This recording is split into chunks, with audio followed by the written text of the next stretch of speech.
Noche 13, el hombre del accidente que volvió para hablar en sueños. La 13ª noche pertenece a la historia de Ben, un guardia de mediana edad que llevaba más de 10 años trabajando en Blackwood General Hospital. Era un hombre directo, acostumbrado a ver de todo durante los turnos nocturnos, desde pacientes agonizando en urgencias hasta víctimas de accidentes de tráfico llevadas directamente a la morgue. Y aunque ya estaba demasiado familiarizado con el frío, con el sonido de las ruedas de las camillas deslizándose en mitad de la noche y con la dureza de ese trabajo, había una cosa que jamás consiguió olvidar: el olor a aceite de motor quemado. Ese olor lo persiguió durante meses, porque cada vez que pasaba por la esquina del fondo del sótano, justo donde habían dejado el cuerpo de un hombre muerto en un accidente de camión, volvía a sentirlo como si el choque hubiera ocurrido hacía apenas unos minutos. Aquel hombre se llamaba Eric, tenía 37 años y conducía un camión de carga. La noche anterior a su muerte sufrió un accidente brutal en la carretera. El vehículo volcó de lado, el aceite del motor se derramó sobre el asfalto y comenzó a humear. Eric fue trasladado al hospital, pero no sobrevivió. Su cuerpo bajó a la morgue esa misma noche y fue guardado en el último compartimento de la fila izquierda. Desde entonces, el olor a aceite quemado quedó flotando en esa zona, por más veces que la limpiaran. La guardia nocturna de Ben empezó a medianoche. Afuera llovía débilmente, y el viento frío que cruzaba el patio del hospital hacía que todo se sintiera vacío, como un pueblo abandonado. Ben tomó su linterna, el walkie-talkie y bajó al sótano para hacer la ronda habitual. Apenas puso el pie en el último escalón, oyó un pequeño golpe seco al fondo del pasillo, como si algo hubiera rozado la superficie de un armario de acero. Apuntó la linterna de inmediato. No vio a nadie. Pero en el brillo del metal apareció algo que le hizo erizarse por completo: una mancha negra alargada, como la marca que deja una suela empapada de aceite al resbalar sobre el suelo. Ben se acercó y enfocó mejor las baldosas. Sí, era exactamente lo que parecía: un rastro fino de aceite negro, extendido desde la esquina del pasillo hasta detenerse frente al compartimento donde habían guardado a Eric. Murmuró para sí mismo que aquello no tenía sentido, porque esa misma mañana habían limpiado todo a fondo. Se agachó y tocó la mancha con la punta de los dedos. Seguía húmeda. Pegajosa. Como si alguien la hubiera dejado allí apenas unos minutos antes. Y, sin embargo, nadie había bajado a esa zona desde el inicio del turno. Ben se incorporó y respiró hondo. El aire helado disipó enseguida el vaho de su respiración. Intentó continuar con la inspección, decidido a terminar rápido y salir de allí cuanto antes. Pero al pasar junto al rincón donde guardaban varias camillas averiadas, oyó un sonido extraño. Era como un resuello ahogado, la clase de ruido que haría alguien tratando de tomar aire con la garganta destrozada. No era fuerte, pero en aquel silencio sonó con una claridad insoportable. Ben giró bruscamente y preguntó si había alguien allí, si era algún paciente. Nadie respondió. Lo único que cambió fue el olor: el aceite quemado se volvió mucho más intenso. Avanzó hacia la esquina del fondo, de donde había venido el sonido. Y con cada paso comenzó a oír algo más: un chapoteo espeso, el ruido húmedo de unas suelas pisando aceite. Era un sonido que Ben conocía demasiado bien, porque lo había oído antes en escenas de accidentes de camiones. Cuando la linterna iluminó por completo el rincón, no encontró a nadie. Pero sí vio dos huellas negras perfectamente marcadas en el suelo. Un pie izquierdo.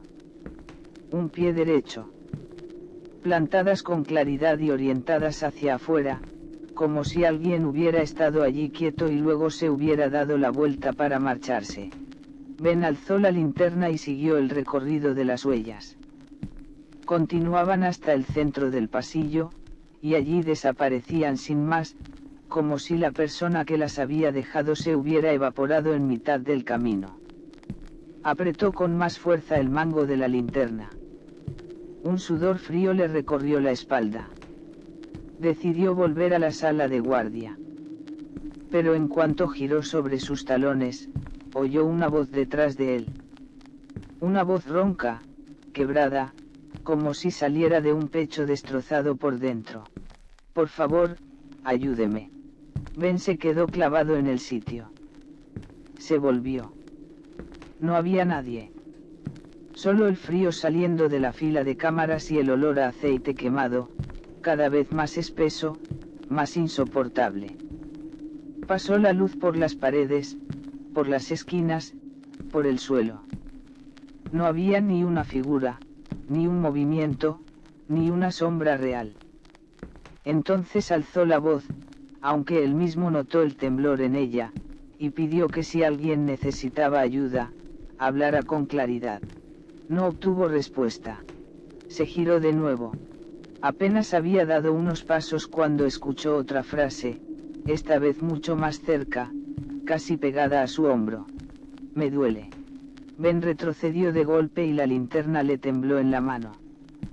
Iluminó la dirección de la voz, pero lo único que apareció fue una nueva línea de aceite, negra y fresca, extendiéndose desde el centro del pasillo hasta la puerta de la cámara fría número 7. Esa cámara estaba vacía, fuera de servicio por mantenimiento, y no albergaba ningún cuerpo. La puerta había quedado entreabierta por una rendija, y desde dentro salía una fina neblina blanca, como si la habitación respirara. Ben murmuró que aquello ya no estaba bien y se acercó. Apoyó la mano en el borde de acero inoxidable y el frío le subió por el brazo con una violencia que parecía viva. Abrió despacio. Dentro no había ningún cadáver. No había ninguna figura. Solo el fondo oscuro del compartimento y, en la base, una mancha espesa de aceite negro, brillante y aún húmeda. En ese instante las luces parpadearon 3 veces. Y en cada destello, Ben vio algo reflejado en el metal pulido delante de él. La primera vez, solo una figura alta y encorvada a su espalda. La segunda, esa figura más cerca, con la cabeza inclinada hacia un lado. La tercera, ya pegada a él, con media cabeza aplastada, sangre mezclada con aceite cubriéndole la ropa y un lado del rostro ennegrecido, como chamuscado por el fuego. Ben se volvió violentamente. No había nadie. Pero entonces el olor a aceite se volvió tan espeso que casi le cerró la garganta. Empezó a toser. Y, sobre su cabeza, oyó un pequeño chirrido. Alzó la vista. Desde la tubería del respiradero en el techo cayó una gota negra. Tic. Como aceite. Pero el techo estaba completamente seco. Ben retrocedió por puro instinto y echó a correr hacia el pasillo. Al pasar frente a la cámara número 4, lo que casi lo hizo llorar del miedo fue oír detrás de sí el sonido exacto de unos pasos chapoteando en aceite. No eran rápidos ni lentos, solo constantes, lo suficiente para dejarle claro que algo estaba siguiéndolo a pocos metros. Ben aceleró. El pasillo parecía no acabar nunca. No se atrevió a mirar atrás. El olor a aceite quemado lo envolvía tanto que por momentos sintió que ya no estaba en la morgue, sino de pie en medio del lugar exacto donde el camión había volcado. Cuando estaba a punto de llegar a la escalera, todas las luces del corredor se apagaron. La oscuridad cayó de golpe. El olor se hizo tan fuerte que le revolvió el estómago. Y entonces oyó un gemido áspero justo detrás de su nuca, tan cerca que sintió un soplo caliente mezclado con ese hedor a motor quemado. Señor, yo todavía no he vuelto. Ben se giró con desesperación. En la oscuridad turbia distinguió una figura alta, de pie a solo unos pasos. La cabeza estaba inclinada hacia la derecha de una forma imposible, como si algo la hubiera aplastado. Las cuencas de los ojos parecían dos huecos negros sin fondo. Y bajo sus pies, el aceite goteaba lentamente al suelo. Tic, tac, tic. Ben encendió la linterna y apuntó directamente. La luz no disipó la figura. Seguía allí, inmóvil. Los pies no tocaban el suelo, flotaban a unos pocos centímetros, exactamente como habían descrito quienes bajaron el cuerpo de Eric aquella noche, cuando las piernas del cadáver habían quedado torcidas y no podían apoyarse rectas. Ben sintió que las rodillas estaban a punto de ceder. La figura volvió a hablar con esa voz ronca, rota, como la de alguien intentando hablar con los pulmones todavía llenos de humo. Todavía me queda algo, que no le dije a mi esposa. Ben apenas pudo preguntarle qué quería. La figura levantó lentamente un brazo oscuro, roto, deformado, y señaló hacia la hilera más profunda de cámaras al final del pasillo. Dejé mi billetera.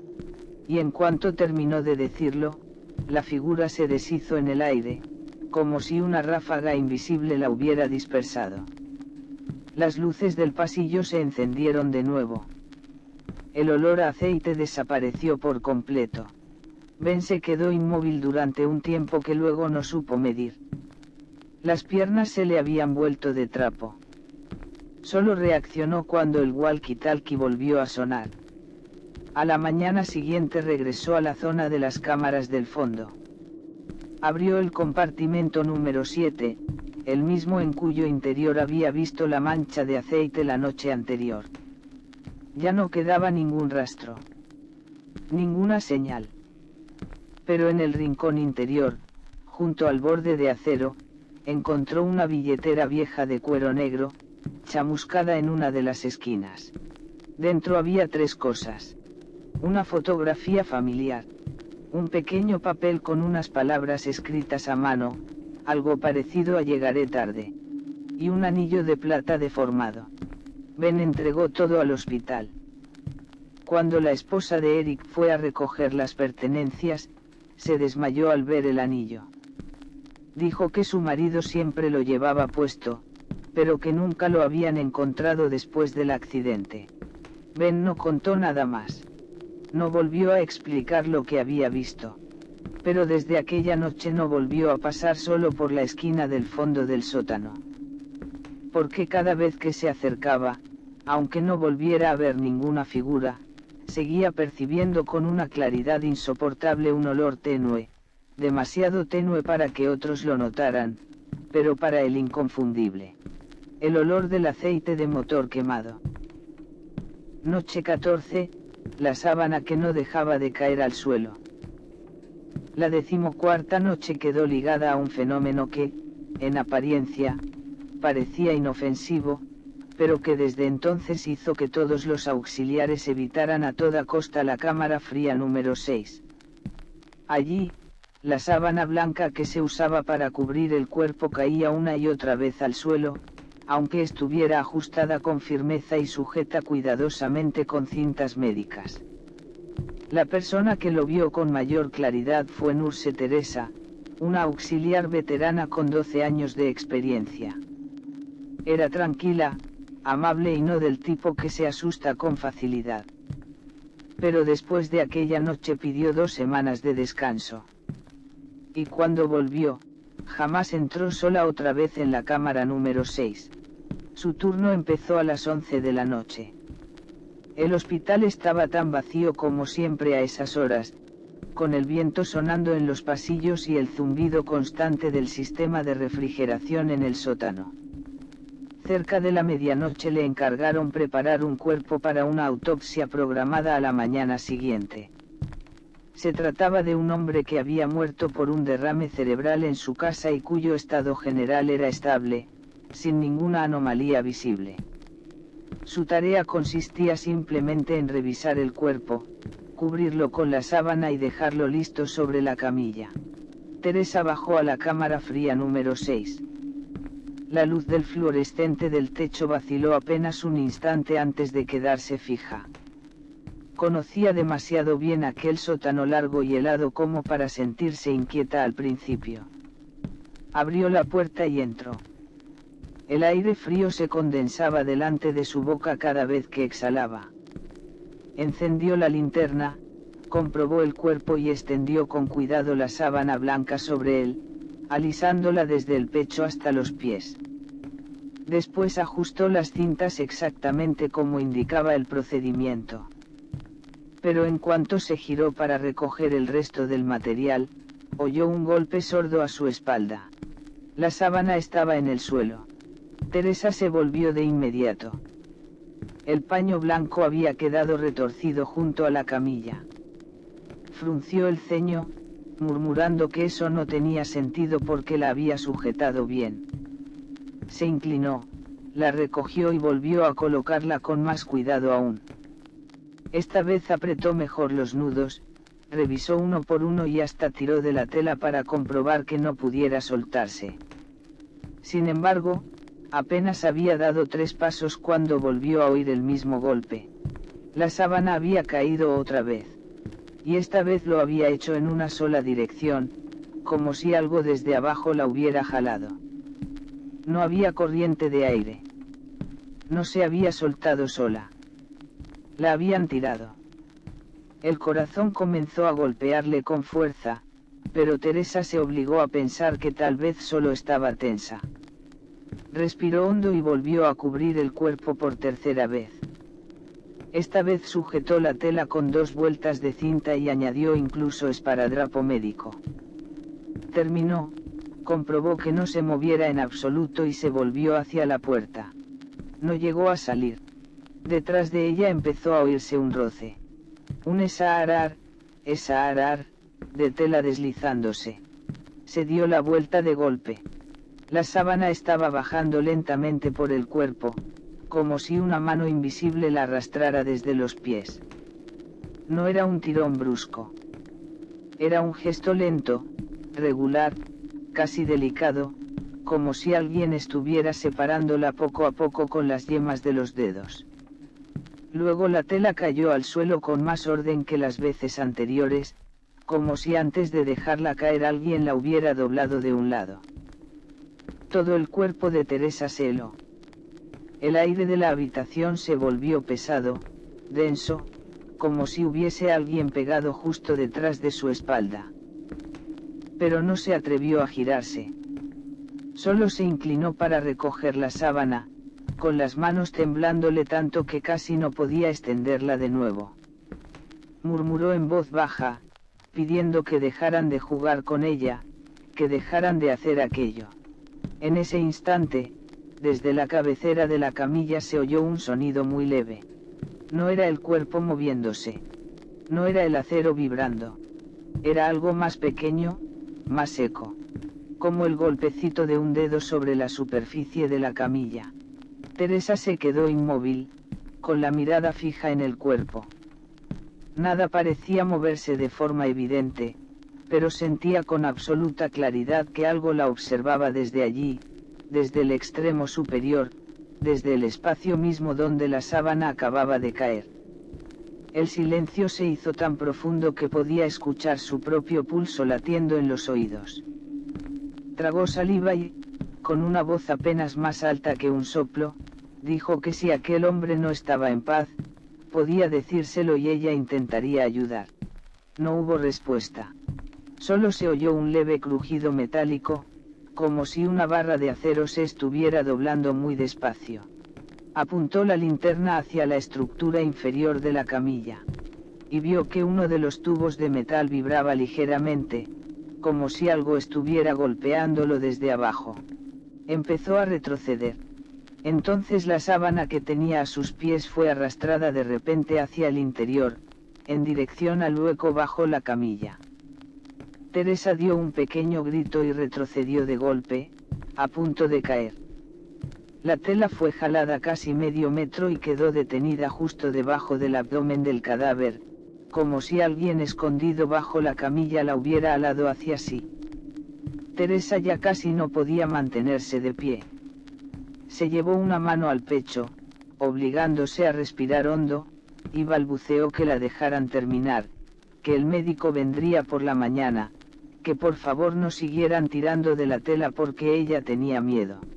La habitación quedó en silencio unos segundos. Y de pronto, todas las luces se apagaron. La cámara quedó sumergida en una oscuridad espesa, total. Dentro de ella, Teresa oyó con una claridad insoportable el arrastre de la tela sobre el suelo, el roce del borde contra las baldosas, el sonido de alguien jalándola por tramos. Ya no era un tirón leve. Era una secuencia deliberada: arrastrar, soltar, arrastrar otra vez, soltar. Como si aquello quisiera asegurarse de que ella supiera que seguía allí, que continuaba haciéndolo, que estaba a su lado. No veía nada, pero sentía el aliento helado pegado a sus pantorrillas. Temblando, extendió la mano por la pared hasta encontrar el interruptor. Y en cuanto la punta de los dedos lo rozó, lo presionó con fuerza. La luz volvió. Y en ese mismo instante, la sábana ya estaba otra vez colocada perfectamente sobre el cuerpo. Lisa. Recta. Sin una arruga. Sin manchas. Sin rastros de haber sido arrastrada. Como si jamás hubiera caído. Como si nunca nadie la hubiera tocado. Como si una presencia silenciosa la hubiera tendido de nuevo con más cuidado del que ella misma había tenido. Teresa se quedó paralizada, todavía con la mano en el interruptor. Bajo la luz blanca, la camilla parecía completamente normal. El cadáver seguía inmóvil. Incluso el aire había recuperado su frialdad habitual, como si nada hubiera ocurrido. Retrocedió lentamente hacia la puerta. Cuando posó la mano sobre la manija, la hoja se abrió sola con suavidad, como si la invitara a salir. No de golpe. No con violencia. Solo lo justo. Como si una voz muda le dijera que ya era suficiente. Teresa salió con el corazón desbocado. Mientras la puerta comenzaba a cerrarse a su espalda, todavía alcanzó a ver a través de la rendija cómo la sábana se movía apenas una última vez, como si algo invisible la acariciara con suavidad. A la mañana siguiente contó lo ocurrido, pero nadie le creyó. Sin embargo, hubo un detalle que dejó en silencio a todos los auxiliares del turno diurno. Al revisar la cámara de la sala, descubrieron que cerca de las 12:47, justo cuando la sábana cayó por segunda vez, el vídeo había registrado algo imposible. Desde debajo de la camilla, una pequeña mancha negra, no mayor que la palma de una mano, se deslizaba un instante hacia afuera antes de desaparecer justo cuando la luz parpadeaba. Nadie quiso volver a mirar esa grabación una segunda vez. Desde aquella noche, Teresa nunca volvió a cubrir un cadáver sola. Noche 15, el camión refrigerado de las 2 de la madrugada. La 15ª noche en la morgue de Blackwood General Hospital quedó marcada por la historia de Víctor, el conductor del camión refrigerado que trasladaba cadáveres para autopsias o para entregarlos a funerarias. Víctor era un hombre de más de 40 años, alto, de piel curtida por el sol y de carácter silencioso. Llevaba más de 6 años haciendo ese trabajo, tiempo suficiente para entender que el frío más aterrador no era el del compartimento helado detrás del vehículo, sino el de esas noches en las que solo se oía el motor del sistema de refrigeración funcionando sin pausa, y unos golpes leves que parecían venir desde dentro. Todo ocurrió en una noche opaca, sin luna. El viento era suave, pero lo bastante constante como para hacer temblar las lonas del patio trasero del hospital, como si alguien tirara de ellas en la oscuridad. Ese turno, Víctor recibió la orden de trasladar 2 cuerpos desde el hospital hasta una funeraria situada a unos 3 kilómetros. Los trámites se demoraron más de lo previsto y no fue hasta cerca de la 1:40 cuando bajó a la morgue para recogerlos. Ya estaba demasiado acostumbrado a las noches frías, al olor de la formalina, a la manera en que los auxiliares cubrían los cuerpos y los acomodaban en la parte trasera del vehículo. Pero esa noche, lo primero que sintió no fue el frío habitual. Fue un olor. Un olor a frío quemado. No el olor normal del sistema de refrigeración, sino el de algo que hubiera permanecido congelado demasiado tiempo, como si el aire helado se le metiera directo en el centro del pecho. Encendió la linterna y revisó con cuidado el interior del compartimento. Todo parecía en orden. No había nada extraño. Los auxiliares subieron el primer cuerpo y lo acomodaron correctamente. El segundo era un hombre de mediana edad, con mechones de cabello gris y las manos rígidamente encogidas. Víctor apenas le echó una mirada antes de ayudar a cerrar la puerta trasera. El metal estaba tan frío que parecía recién sacado de un bloque de hielo. Y justo cuando terminó de asegurar el pestillo, se oyó desde dentro un solo golpe seco. Uno solo. Claro. Seco. Como el toque de una yema sobre una pared metálica. Víctor se quedó inmóvil. El auxiliar que lo acompañaba lo miró y preguntó en voz baja si habría sido el viento. Víctor no respondió. Se limitó a inclinar un poco la cabeza, escuchando. No volvió a oír nada. Solo el zumbido regular del sistema de refrigeración bajo el sótano. Se obligó a pensar que debía de ser la contracción del metal por la temperatura. Subió a la cabina, encendió el motor y vio en el tablero que ya eran las 1:58. Se aferró al volante y esperó unos instantes a que el motor tomara temperatura. Cuando el camión salió de la rampa y comenzó a subir hacia la salida trasera del hospital, abrió un poco la ventanilla para aliviar la sensación de encierro helado. Pero justo al superar la pequeña pendiente, sonó el segundo golpe desde la caja. Esta vez más claro, más pesado. Como si alguien hubiera cerrado la mano y golpeado una vez desde dentro. Víctor tragó saliva, pero siguió conduciendo. El vehículo salió del hospital y tomó la calle vacía entre las casas dormidas del barrio. Las farolas amarillentas dibujaban líneas tristes sobre el asfalto mojado.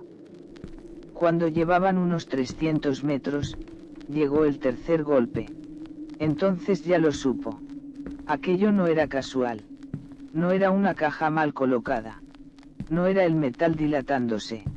Era un ritmo. Un golpeteo con intención. Y además, cada vez más claro.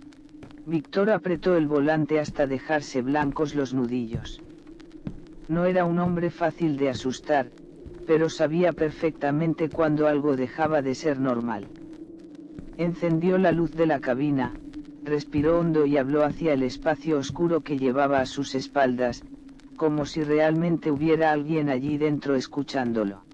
Dijo que, si había algo que decir, esperara hasta el amanecer. Que dejara de golpear. El camión siguió avanzando. El viento nocturno silbaba a través de la rendija de la ventanilla, con un sonido fino y frío, como si alguien reprimiera un suspiro interminable. A mitad de camino, cuando tomaron una calle sin alumbrado, desde la caja llegaron 3 golpes seguidos. Secos. Clarísimos. Como si alguien usara el puño para golpear la pared interior del vehículo y exigir que lo dejaran salir. Víctor frenó suavemente y detuvo el camión en medio de la oscuridad. Pero no bajó de inmediato. Primero encendió la pantalla conectada a la pequeña cámara infrarroja instalada dentro del compartimento. La imagen apareció con interferencias durante unos segundos y luego se aclaró. Los 2 cuerpos seguían tendidos, inmóviles, sin señales aparentes de haber sido alterados. Sin embargo, al observar mejor, Víctor notó algo imposible. La sábana del segundo cadáver subía y bajaba ligeramente. No era el movimiento del vehículo. No era el viento. Era como si el pecho de aquel hombre estuviera respirando. Víctor apagó la pantalla de golpe. Se dijo que aquello no podía ser real. Arrancó otra vez, decidido a llegar cuanto antes a la funeraria. Pero apenas avanzó unos cientos de metros, los golpes volvieron. Esta vez ya no eran aislados. Eran constantes. Un ritmo parejo. Como si dos puños golpearan la chapa desde dentro. Entonces no aguantó más. Orilló el camión, encendió la luz trasera, abrió la puerta de la cabina y bajó con una linterna en la mano. Rodeó el vehículo, liberó el pestillo y abrió la puerta del compartimento. En el instante en que la hoja metálica se levantó, una ráfaga de aire glacial le golpeó el rostro con la fuerza de un sótano de hielo abriéndose de repente. Los dos cuerpos seguían aparentemente inmóviles. Las sábanas estaban en su lugar. Nada parecía fuera de sitio. Y aún así, Víctor se quedó petrificado. En el suelo metálico, justo a los pies del segundo cadáver, había una marca alargada, como el rastro de una mano que hubiera tanteado desesperadamente la superficie buscando algo. La huella se extendía desde la parte inferior del cuerpo hasta el mismo punto donde él había estado oyendo los golpes. Enfocó mejor con la linterna. La sábana ya no se movía. Pero en uno de sus bordes sobresalía ahora un cabello gris, un solo hilo de pelo que, según recordaba con absoluta certeza, no estaba allí cuando cargaron el cuerpo. Un escalofrío le recorrió la espalda. Cerró la puerta del compartimento de golpe y la aseguró con fuerza. No quería permanecer allí ni un segundo más. Pero justo cuando terminó de cerrar y se dio media vuelta para volver a la cabina, oyó un susurro muy bajo desde el interior. No me deje aquí. La voz era opaca, ahogada, como si un aliento helado le hubiera rozado directamente la nuca. Víctor se quedó quieto. Luego abrió la puerta de la cabina y se metió dentro casi a tropiezos. Respiraba con dificultad. Apenas terminó de abrocharse el cinturón, volvió a oír un sonido en la parte trasera, un traqueteo leve, como si alguien estuviera palpando el interior, buscando la manija para abrir la puerta desde dentro. Víctor empezó a repetirse a sí mismo que no estaba oyendo nada. Que no había nadie. Que nada de eso estaba pasando. El camión avanzó apenas unos 100 metros más cuando el sistema de refrigeración de la caja se encendió por sí solo a máxima potencia. En el tablero comenzaron a parpadear las luces de alerta. Víctor jamás había visto que el equipo hiciera algo así sin intervención manual. Casi por reflejo, levantó la vista al retrovisor. Y fue entonces cuando lo vio. La sábana del segundo cadáver se estaba levantando. No agitándose. No temblando. Levantándose. Erguida. Como si hubiera alguien debajo incorporándose muy despacio. Víctor hundió el pie en el acelerador. El corazón le golpeaba el pecho como si quisiera salírsele. Pero al girar hacia la calle que llevaba a la funeraria, el vehículo empezó a perder velocidad. No porque él hubiera soltado el pedal, sino como si algo estuviera tirando del camión desde atrás. Miró otra vez por el espejo. En la oscuridad difusa de la caja distinguió una sombra negra parada junto a la puerta trasera. Solo se dejó ver un instante antes de desaparecer. Víctor sintió que se quedaba sin aire. Cuando por fin llegó a la funeraria, encendió una vez más la luz de la parte trasera. Todo había vuelto a la normalidad. La sábana estaba quieta. El cuerpo, inmóvil. Ya no había ninguna marca en el suelo. Víctor soltó el aire, pero permaneció más lejos de lo habitual cuando los empleados de la funeraria abrieron para identificar el cadáver. No quería mirar. No quería comprobar nada. Uno de los trabajadores examinó el cuerpo unos segundos y luego lo llamó en voz alta para preguntarle por qué las manos del cadáver estaban encogidas de aquella manera, como si alguien se las hubiera apretado con fuerza. Víctor se acercó. Las manos del hombre seguían agarrotadas igual que al salir del hospital, pero ahora en una de las muñecas había una marca oscura, amoratada, exactamente como la huella de una mano que hubiera sujetado con violencia. Nadie supo explicarlo. Víctor entregó el cuerpo y se marchó de inmediato. Pero la pesadilla de aquel viaje nocturno no terminó allí. Siguió con él durante días. La noche siguiente, al abrir de nuevo la puerta del compartimento para revisar el interior, encontró en el suelo una mancha de agua helada con forma de mano alargada. No era aceite. No era agua de deshielo. Parecía la marca dejada por alguien que ya no estaba vivo, pero que aún se resistía a ser llevado hasta su destino final. Desde aquella noche, cada vez que volvía a conducir el camión refrigerado, Víctor encendía una pequeña varilla de incienso dentro de la cabina.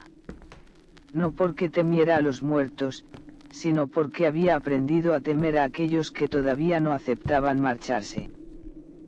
Noche 16, alguien respiraba justo detrás de ella en el pasillo. El pasillo del sótano de la morgue de Blackwood General Hospital ya era conocido por el frío que lo envolvía durante todo el año. Pero la 16ª noche fue la primera vez que quedó constancia de algo completamente imposible de explicar, una corriente de aire helado soplando desde un lugar donde no había puertas ni ventanas, arrastrando consigo la respiración pesada de alguien que parecía estar de pie, pegado a la espalda de quien caminaba por allí. La persona que vivió aquello fue Grace, una auxiliar joven que apenas llevaba 2 meses trabajando en el hospital. Era valiente, decidida y no creía en fantasmas. Solía bromear con sus amigas diciendo que los vivos daban mucho más miedo que los muertos, porque los muertos ya estaban quietos y no podían hacer daño a nadie. Pero después de aquella guardia, esa frase desapareció de su vida, igual que la sonrisa despreocupada con la que todos la recordaban. Su turno comenzó a las 11 de la noche. El hospital estaba tranquilo, con solo unos pocos pacientes esperando papeles en el área de observación.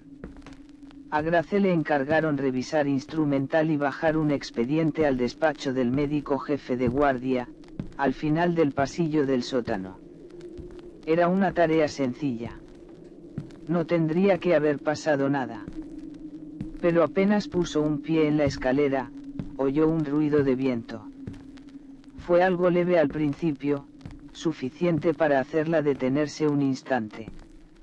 Aquel sótano no tenía ventanas, ni salidas al exterior, ni rejillas capaces de producir un sonido semejante. Se quedó quieta unos segundos, miró a su alrededor y trató de convencerse de que debía de ser el sistema de refrigeración funcionando con más fuerza de lo normal. Aún así, cuanto más descendía, más extraña se volvía la sensación.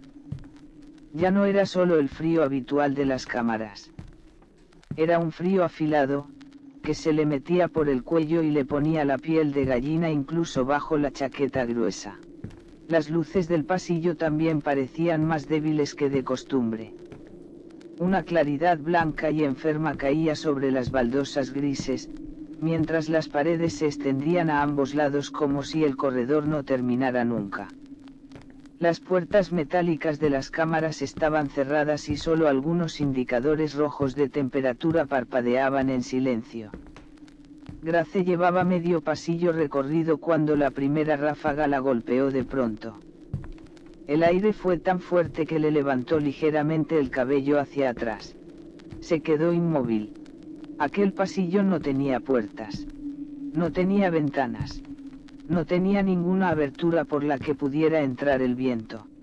Giró despacio la cabeza, buscando una explicación. Pensó por un momento en una posible fuga del sistema de frío. Pero justo cuando esa idea le cruzó la mente, desde el extremo del pasillo sonó un pequeño chasquido, como si alguien hubiera golpeado con un dedo una superficie metálica. Prestó atención. No volvió a oírse nada. Así que siguió andando, todavía relativamente tranquila, hasta que escuchó una respiración detrás de ella. No era viento. No era maquinaria. Era la respiración de una persona. Una inhalación profunda, pesada, tan cerca de su nuca que parecía provenir de alguien situado a menos de un palmo de distancia. Grace se volvió de golpe. No había nadie. Solo el pasillo largo, la luz amarillenta y vacía, la hilera interminable de puertas cerradas. Tragó saliva. Se dijo que seguramente había oído mal, pero la mano con la que sujetaba el expediente ya empezaba a temblar. Obligándose a seguir, retomó el paso, evitando mirar hacia los lados. Sin embargo, apenas avanzó unos 10 metros más cuando llegó la segunda ráfaga. Esta vez más fría. Más fuerte. Le dio de lleno en la nuca. Y junto con ella, volvió la respiración. Una inspiración larga, cansada, como la de alguien que intentara llenar los pulmones después de haber pasado demasiado tiempo sin aire. El sonido le rozó el oído con tanta claridad que Grace sintió el aliento helado sobre la piel. Se quedó clavada en el sitio. Todo su cuerpo se endureció. Estaba completamente segura de que alguien se hallaba justo detrás de ella. Pero cuando volvió a girarse, el pasillo seguía vacío. Aún así, la sensación de unos ojos mirándola desde muy cerca se hizo tan intensa que el frío dejó de parecer ambiental y empezó a sentirse personal, dirigido hacia ella. Grace respiró hondo, volvió la vista al frente y decidió avanzar rápido, casi corriendo. Pero aquella noche el pasillo parecía más largo que nunca. La luz del fondo se alejaba cada vez que intentaba alcanzarla. Cuando ya estaba a unos pocos pasos de la oficina del médico, una tercera corriente de aire llegó desde atrás. No fue una simple ráfaga. El viento pareció enrollarse alrededor de su cuello, como si una mano helada acabara de deslizarse por su nuca. Grace se estremeció y se giró por puro reflejo. Entonces lo vio. Al final del pasillo, donde la pared se hundía en la sombra más oscura, había una figura de pie. No se distinguía el rostro. Ni siquiera la forma completa del cuerpo. Solo el contorno de una silueta aplastada, como una sombra despegada de la pared y sostenida por sí sola. No caminaba. No se acercaba. No retrocedía. Solo estaba allí, mirando hacia ella. La sangre se le congeló en el cuerpo. Quiso gritar, pero la garganta se le cerró como si una mano invisible le apretara el cuello. Parpadeó una sola vez y la figura desapareció. Pero el viento no. Ahora la corriente soplaba desde el frente, una ráfaga más fina, más cortante, como si saliera de una rendija estrecha y le golpeara la cara. Dentro de ese viento, Grace oyó algo aún peor, la respiración de varias personas al mismo tiempo. No una sola. Varias. Como si un grupo entero intentara respirar dentro de un espacio cerrado y sin aire. Dio un paso atrás, arrugando el expediente entre los dedos. Quería huir, pero las piernas no respondían. Después de unos segundos eternos, comprendió que si no salía de allí en ese mismo instante, no iba a poder moverse nunca más. Bajó la cabeza, cerró los ojos y corrió en línea recta hacia la puerta del médico. Cuando llegó, le temblaban tanto las manos que apenas podía agarrar la manija. Y justo en el momento en que sus dedos tocaron el metal, un susurro se deslizó detrás de su espalda. No te vayas. Solo 3 palabras. Suaves. Clarísimas. Grace se volvió bruscamente. No había nadie. El pasillo seguía largo, frío y vacío. Pero la sensación de tener a alguien pegado a la espalda era tan intensa que estuvo a punto de echarse a llorar.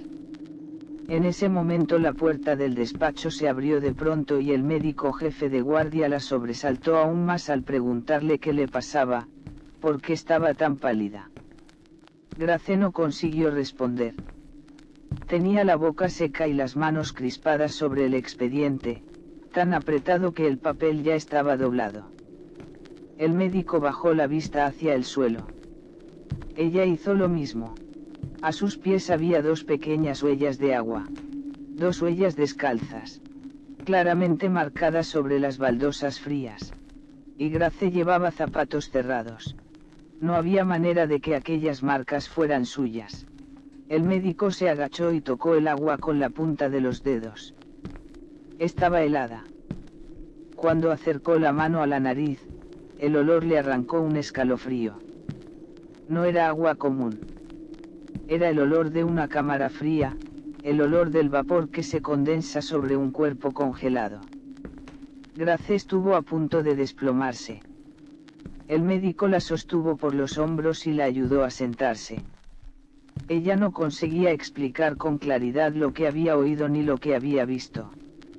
Solo repetía una frase, una y otra vez, que alguien había respirado justo detrás de ella, que podía jurar que estaba allí, pegado a su espalda. Aquella noche Grace pidió marcharse antes de tiempo. Pero lo que más inquietó al resto fue lo que descubrieron después. Cuando revisaron las cámaras del pasillo en la franja horaria que ella había indicado, comprobaron que efectivamente había caminado sola por el corredor vacío. Sin embargo, justo detrás de ella se deslizaba una mancha borrosa de aire helado, una especie de sombra fría que seguía cada uno de sus pasos. No parecía un fallo de imagen.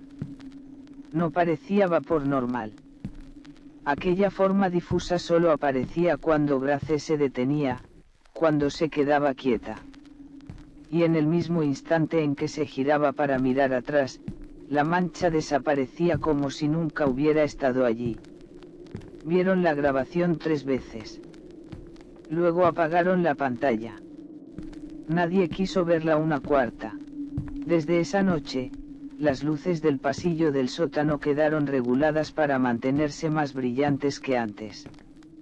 Y después de las 11 de la noche, no volvió a haber una sola persona dispuesta a cruzar sola aquel corredor. Noche 17, la camilla que se movió sola frente a la cámara. La 17ª noche fue una de esas que obligaron a cambiar al personal de la sala de cámaras en Blackwood General Hospital, porque nadie quiso volver a mirar aquella grabación una segunda vez. Todo empezó con Logan, el empleado encargado de trasladar cadáveres durante ese turno. Era un hombre tranquilo, reservado, que había trabajado antes en funerarias y, por eso mismo, nunca le había tenido miedo a los muertos. Siempre decía que quien ya se había ido no podía hacer daño a nadie. Y durante 4 años en aquel hospital no había vivido nada capaz de quebrar esa certeza. Hasta aquella noche. Cerca de la 1 de la madrugada, Logan recibió la orden de trasladar el cuerpo de un hombre de unos 60 años desde la cámara fría número 5 hasta la sala de preparación para la autopsia. El procedimiento era simple: revisar la ficha, abrir el compartimento, sacar el cuerpo, colocarlo sobre la camilla y empujarlo hasta la habitación contigua. Era una tarea de pocos minutos y, para él, hacerla solo no tenía nada de extraño. Se puso los guantes, introdujo el código correcto y abrió el congelador número 12. Una nube de aire blanco salió del interior. Logan sujetó la bolsa mortuoria, tiró de ella con facilidad y extrajo el cuerpo. El hombre tenía el cabello entrecano, el rostro sereno, los ojos cerrados como si estuviera dormido. Logan lo acomodó sobre la camilla, lo cubrió con la tela blanca y comenzó a empujarlo hacia la sala de autopsias. Había recorrido ya la mitad del pasillo cuando una de las ruedas hizo un leve ruido seco. Se agachó para comprobar si algo se había atascado, pero no encontró nada. Continuó. Unos pasos más tarde, el sonido volvió a repetirse. Esta vez, sin embargo, comprendió que no venía de las ruedas. Venía de arriba. de la propia camilla. Se incorporó y alzó la linterna hacia la tela que cubría el cadáver. La tela no se movía. No estaba inflada. No mostraba ninguna alteración. El cuerpo parecía seguir inmóvil. Logan frunció el ceño y siguió adelante, más atento. Cuando ya estaba cerca de la puerta de la sala de preparación, justo cuando pensaba que todo había sido una falsa alarma, la tela dio un pequeño tirón, como si algo desde dentro la hubiera jalado. Logan retiró las manos de inmediato. Miró a ambos lados del pasillo. No había nadie. No corría aire. Todo estaba en silencio. Trató de convencerse de que solo era una corriente de frío escapando del cuerpo, pero ya notaba el temblor en sus dedos. Abrió la puerta de la sala y empujó la camilla hacia adentro.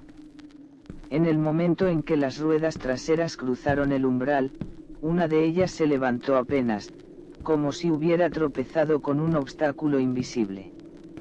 Logan dio un paso atrás y examinó el suelo. Estaba completamente liso. No había nada que pudiera haber detenido la camilla. Y, sin embargo, la sensación fue clarísima: alguien o algo estaba reteniendo uno de los extremos y tirando de él hacia atrás. Solo cuando reunió más fuerza y empujó con decisión, la camilla terminó de entrar, con un chirrido áspero de metal contra el suelo.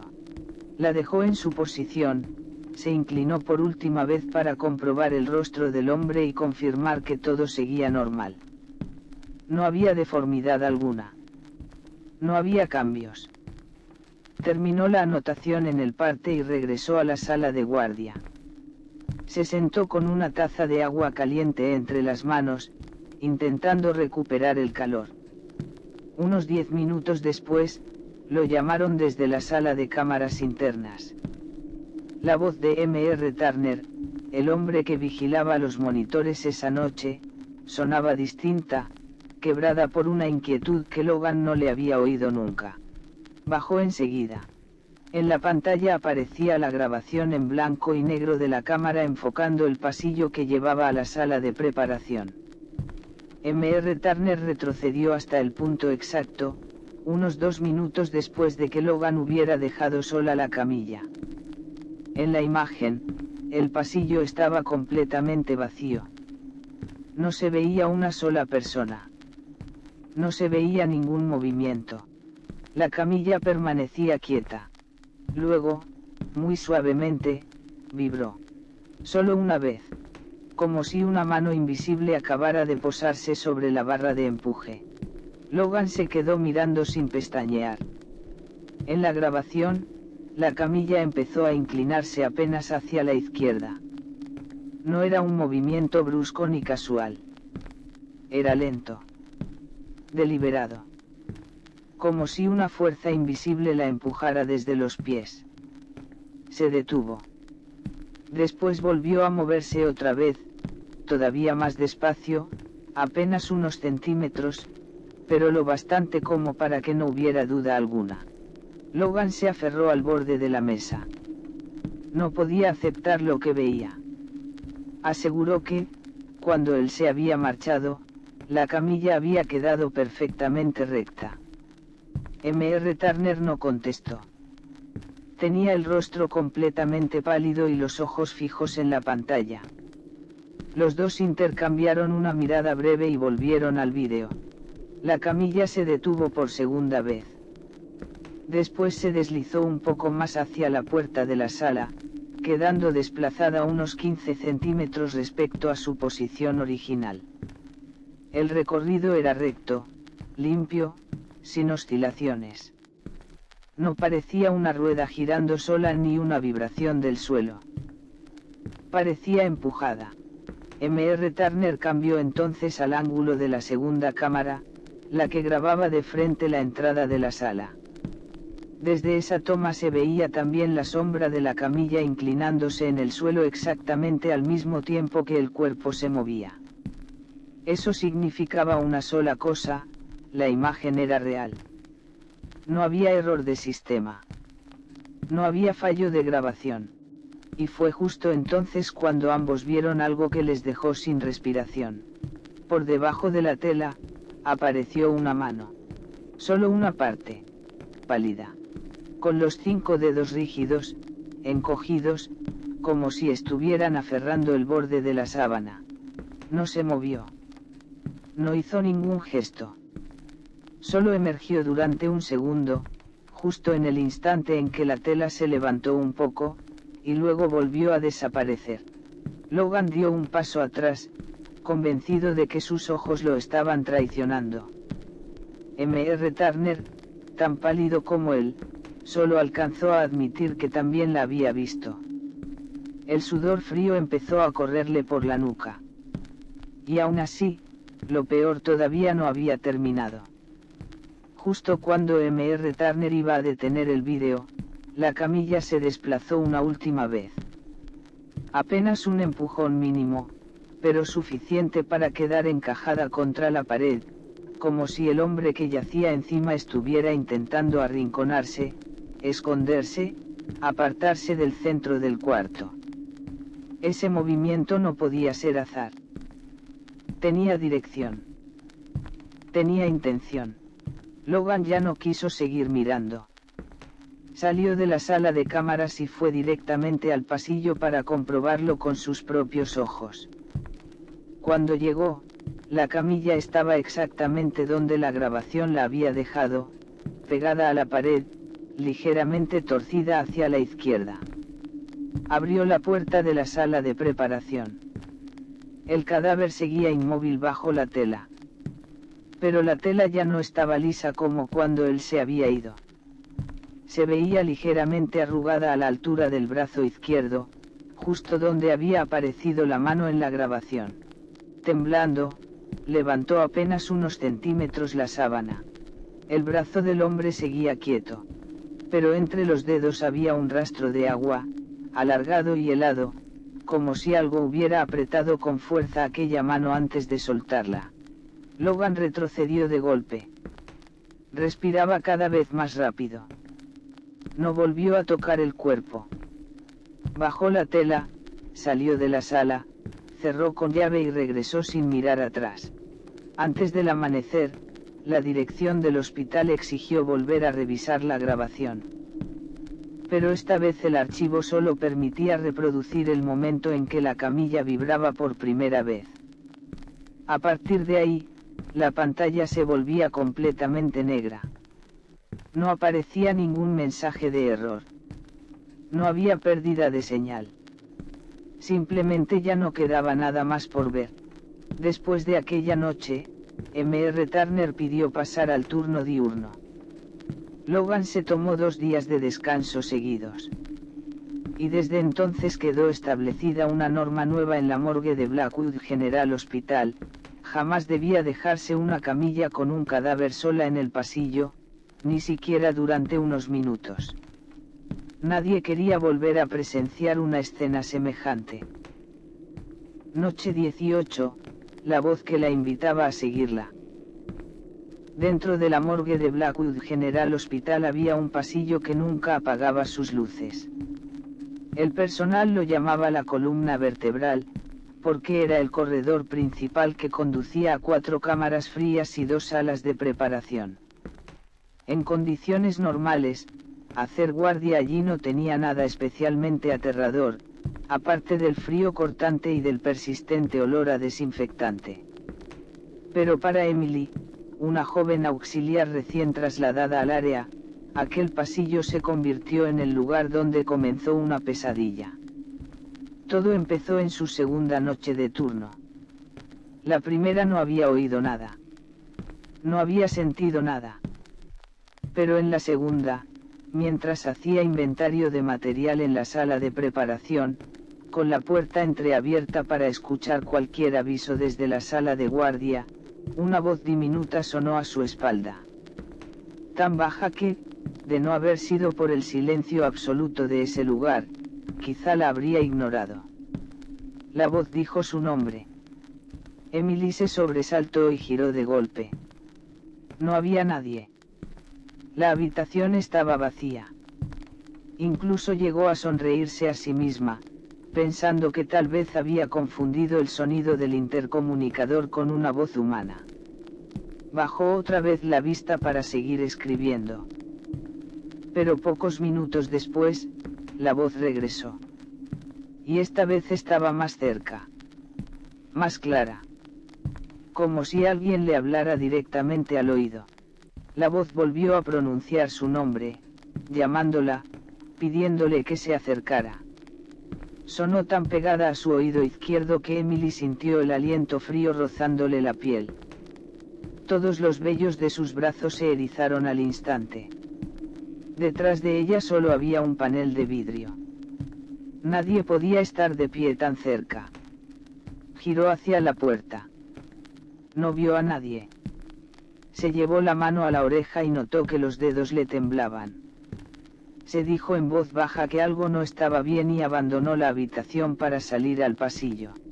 El corredor estaba débilmente iluminado, largo, silencioso, lleno del zumbido distante del sistema de frío. A ambos lados, las puertas de acero exhalaban hilos de vapor blanco.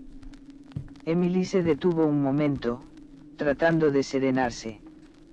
Pero justo cuando iba a volver hacia la sala de guardia, la voz sonó de nuevo, esta vez detrás de su espalda. Le pedía que fuera con ella.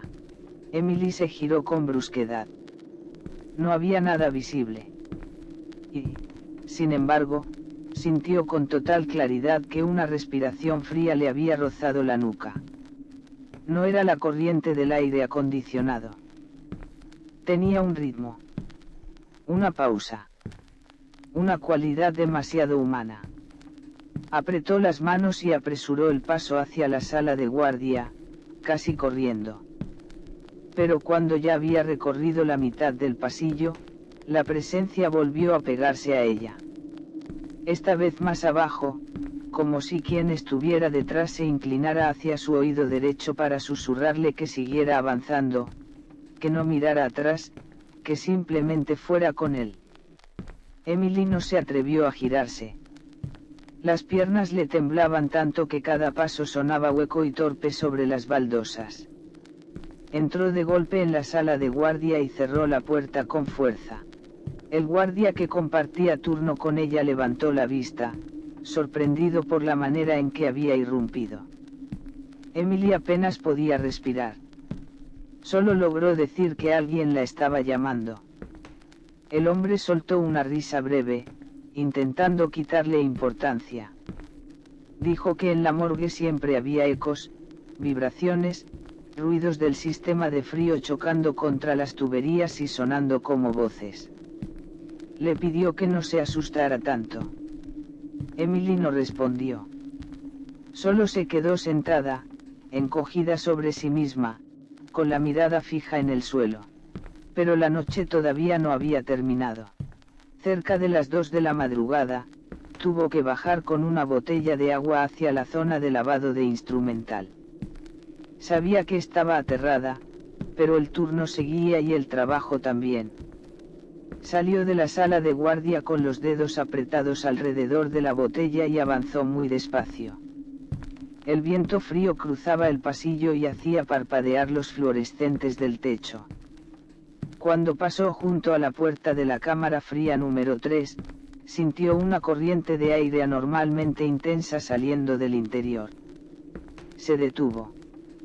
El indicador de temperatura estaba parpadeando en rojo, señal de que el sistema trabajaba por encima de lo normal o de que la puerta había sido abierta recientemente. Emily permaneció quieta y, más para darse valor que esperando respuesta, murmuró que si había alguien allí afuera dejara de esconderse y de asustarla. Nadie contestó. Y entonces volvió aquella voz. La misma voz que llevaba toda la noche persiguiéndola. Le pidió que no la abandonara. Esta vez el tono ya no sonaba como una simple llamada. Sonaba herido. Suplicante. Como una súplica atrapada en una garganta demasiado tiempo cerrada. Y justo en ese instante, la luz sobre su cabeza se apagó de golpe. Todo el pasillo quedó sumido en la oscuridad, salvo por los destellos rojos de los indicadores de las cámaras frías. Con cada parpadeo rojo, en la pared se proyectaba una sombra alargada. Emily se quedó rígida. Aquella no era su sombra. La suya era más baja, más inclinada. La otra era alta, recta, pegada a su espalda, tan cerca que parecía estar a solo unos centímetros.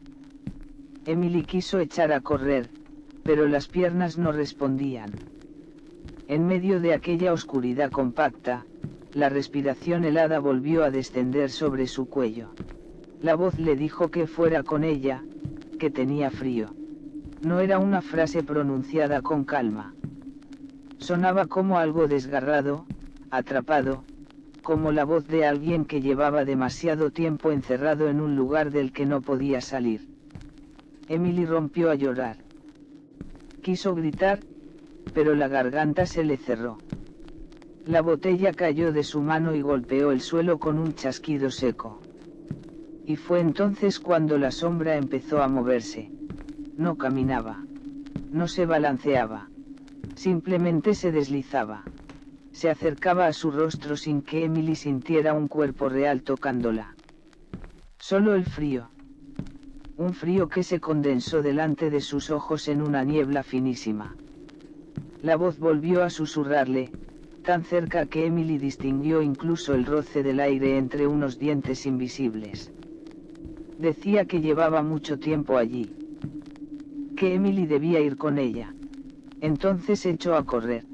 Se lanzó hacia adelante a ciegas, rozando las paredes con las manos, tropezando con el desnivel de las baldosas, avanzando como si supiera que quedarse quieta un segundo más significaría no salir nunca de allí. Cuando ya estaba a solo unos pasos de la sala de guardia, todas las luces del pasillo se encendieron de golpe otra vez. El corredor quedó completamente iluminado. Y estaba vacío.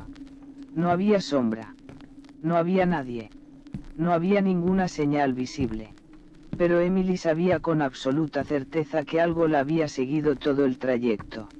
Entró tambaleándose en la sala de guardia. El vigilante se levantó alarmado al verla llorando, blanca como el papel. Le acercó agua, intentó tranquilizarla, pero a los pocos segundos su expresión cambió por completo. Se había quedado mirando la parte trasera del cuello de Emily.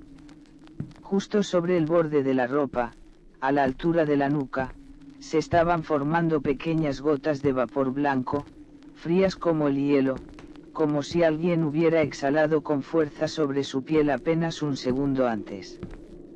Esta vez el guardia no volvió a sonreír.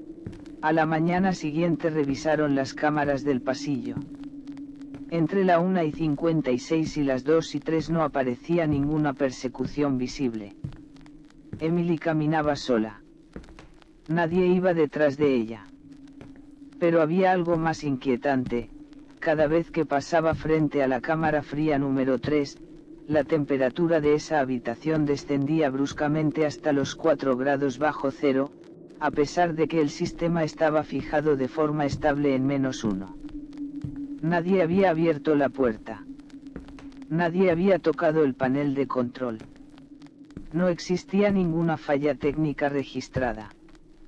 Y aún hubo un detalle final que dejó a todos en silencio, en un único fotograma, justo en el instante en que la luz del pasillo parpadeó, la cámara captó una figura borrosa de pie detrás de Emily, más alta que ella por media cabeza, inclinada hacia su oído como si estuviera diciéndole algo.